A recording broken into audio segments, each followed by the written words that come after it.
Blackhawks. Thank you so much for continuing to read with me here on our book, A-Class Pets.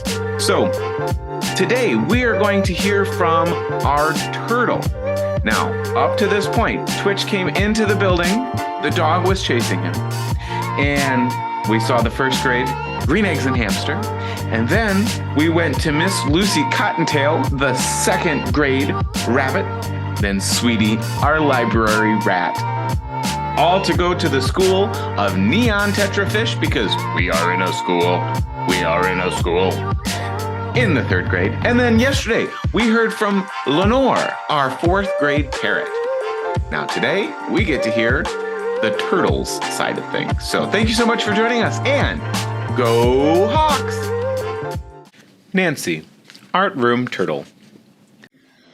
Sometimes people come to Miss Hinkle's room and get confused. They ask, is he a turtle or a tortoise? Miss Hinkle says Nancy's a she, not a he, and she's a turtle. Miss Hinkle and I, we think there's a big difference between a turtle and a tortoise. We can't see how people get confused. By the end of the year of art class, Miss Hinkle's students never again be the kind of people who get confused about this. Tortoises live in the dry land, but we turtles spend most of our time in the water. But sometimes we like to have dry land to crawl up on too. My beautiful glass case has both, along with a nice heat lamp to keep me warm. Nice and warm and cozy. Well, I'm sorry. I fell asleep on there under the lamp. Where was I? Oh, yes. I'm a mud turtle, so I never grow any bigger than 6 inches.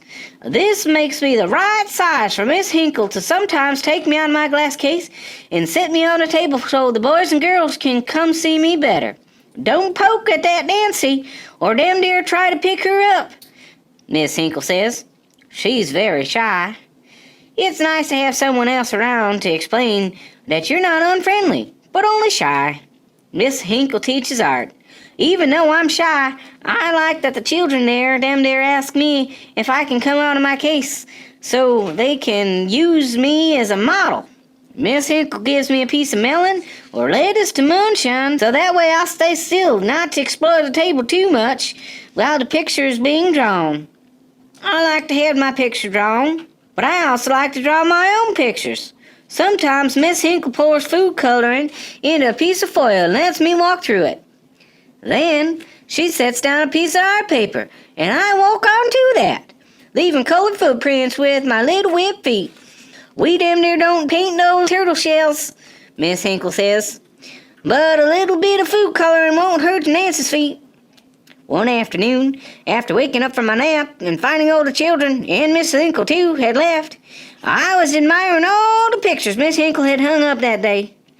The children had been very excited and talked about an artist who would be visiting the next day, an artist who's been coming from school to judge pictures and give out prizes for the best pictures.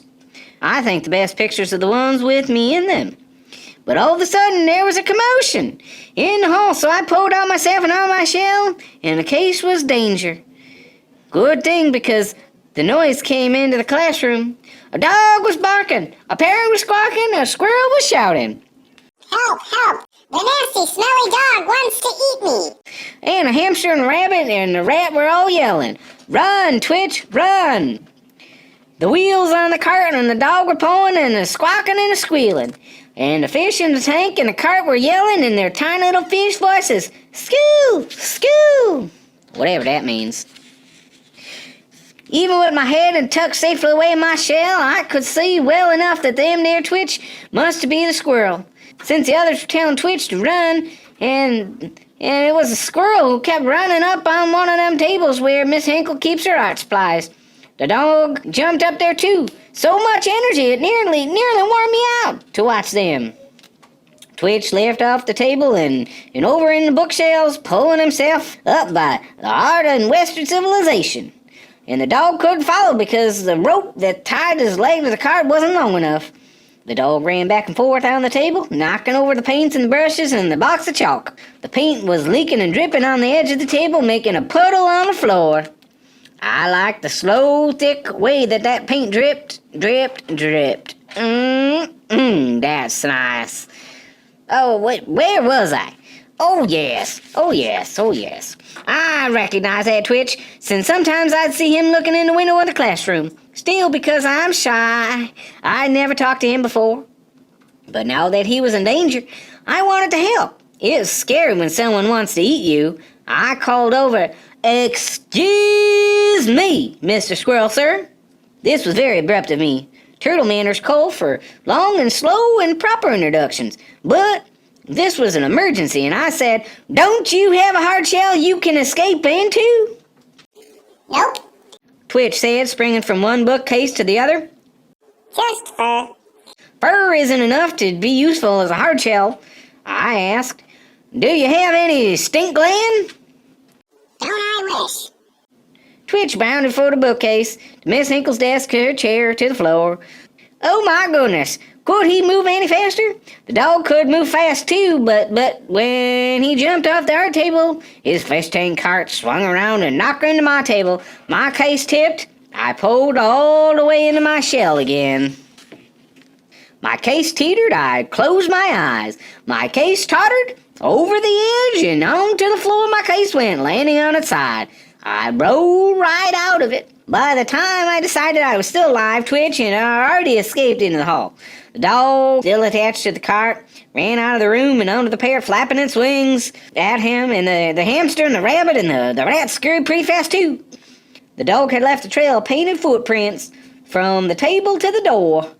Yeah, it was mean of him to do what he wanted to eat Twitch, but I do have to say he was a very talented artist.